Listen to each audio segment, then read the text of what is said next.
বাণীপীঠ শিক্ষাঙ্গনের উপস্থাপনায় একটি গুরুত্বপূর্ণ সাজেশনের ক্লাসে স্বাগত জানাচ্ছি সকল ছাত্রছাত্রীকে। আমি রিনি সেনগুপ্ত। আজকের ক্লাসটা তোমরা যারা ক্যালকাটা ইউনিভার্সিটির স্টুডেন্ট রয়েছে এবং 4th সেমিস্টার বাংলা অনার্স নিয়ে পড়ছো তাদের পরীক্ষার জন্য খুব গুরুত্বপূর্ণ একটি সাজেশনের ভিডিও হতে চলেছে। তো CC7 যে পেপারটা তোমাদের রয়েছে সেই পেপারটার গুরুত্বপূর্ণ ব্রড কোয়েশ্চেন তোমরা কি করবে সেটা আজকে আলোচনা করব। প্রথমেই বলবো কপালকুণ্ডলা।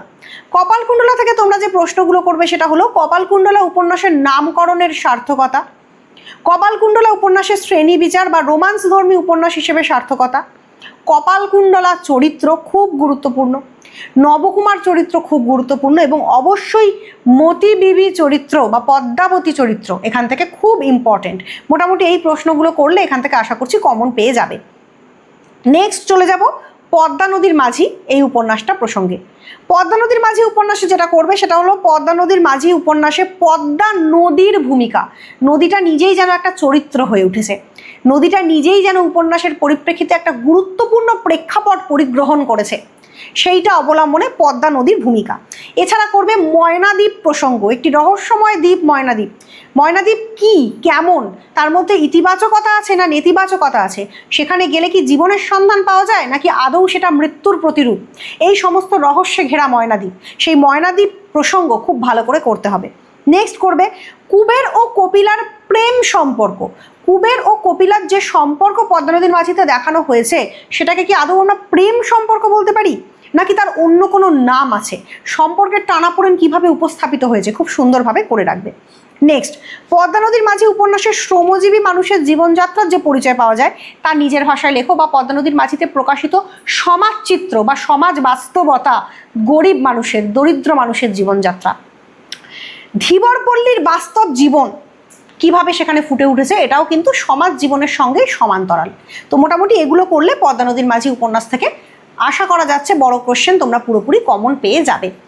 নেক্সট চলে যাব হচ্ছে ছোট গল্প প্রসঙ্গে। ছোট গল্প থেকে যে প্রশ্নগুলো করবে সেটা হলো ল্যাবরেটরি গল্প অবলম্বনে সোহিনী চরিত্র, ভেরি ভেরি ইম্পর্টেন্ট কোয়েশ্চেন। পণ প্রথার দলিল হিসেবে দেনা পাওনা গল্পটির বাস্তবতা। দেনা পাওনা গল্প আমার চ্যানেলে অলরেডি ভিডিও আপলোড করে দেওয়া আছে, যাদের দরকার আছে ডেসক্রিপশন বক্সে লিঙ্ক দিয়ে দিলাম, গিয়ে দেখে নাও। পরবর্তী যে প্রশ্নগুলো করবে সেগুলোতে যাওয়ার আগে একটা গুরুত্বপূর্ণ কথা বলে রাখি, তোমাদের জন্য একটা বিরাট বড় অফার চলছে, অফারটা আগে মনোযোগ দিয়ে শুনে নাও।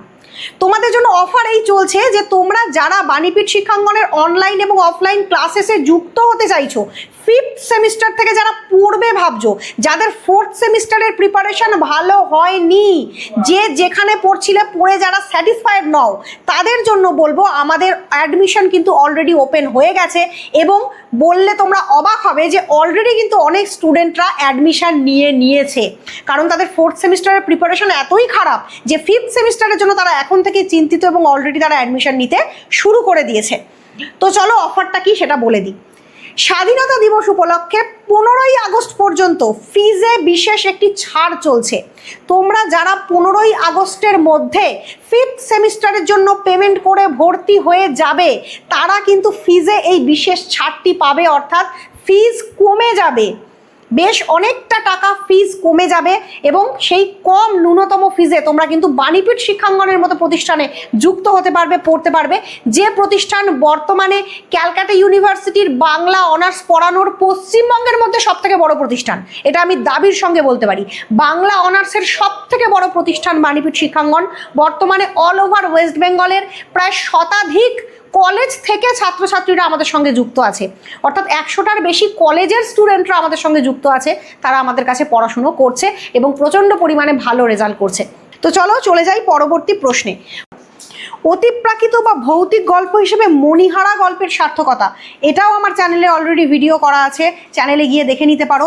তার সঙ্গে সঙ্গে বলে দিই কপালকুণ্ডলার ওপর একাধিক ভিডিও আমার চ্যানেলে করা আছে, যাদের কপালকুণ্ডলা কঠিন লাগছে, যারা কপালকুণ্ডলা বুঝতে অসুবিধায় পড়ছো তারা অবশ্যই আমার চ্যানেলে ভিডিওগুলো দেখে নাও, অনেক উপকৃত হবে।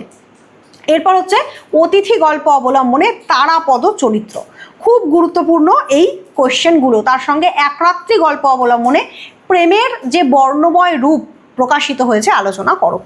এবং 5 নম্বরের কোশ্চেনের জন্য যেটা করতে হবে সেটা হচ্ছে অবশ্যই কিন্তু 5 নম্বরের কোশ্চেনের জন্য লাইন তুলে তুলে টেক্সট খুঁটিয়ে পড়তে হবে। উপন্যাস গল্প টেক্সট খুঁটিয়ে না পড়লে কোন চরিত্র চাইছে, কোন লাইন তুলে ব্যাখ্যা বিশ্লেষণ চাইছে সেটা কিন্তু তোমরা বুঝতে পারবে না। সেই জন্য প্রথম থেকে গুছিয়ে যদি প্রিপারেশন না নাও অবশ্যই এই পেপারগুলোতে ভালো রেজাল্ট করা সম্ভব হবে না। প্রথম থেকে খুঁটিয়ে ভালো করে পড়া এই জন্য দরকার। যারা মনে করছো ভালো গাইডেন্স দরকার অবশ্যই বাণীপীঠ শিক্ষাঙ্গনে যুক্ত হয়ে দেখতে পারো, আমরা কিন্তু যথেষ্ট উন্নত মানের গাইডেন্স প্রোভাইড করি। তো আজকের আলোচনাটা এখানেই শেষ করছি, ধন্যবাদ।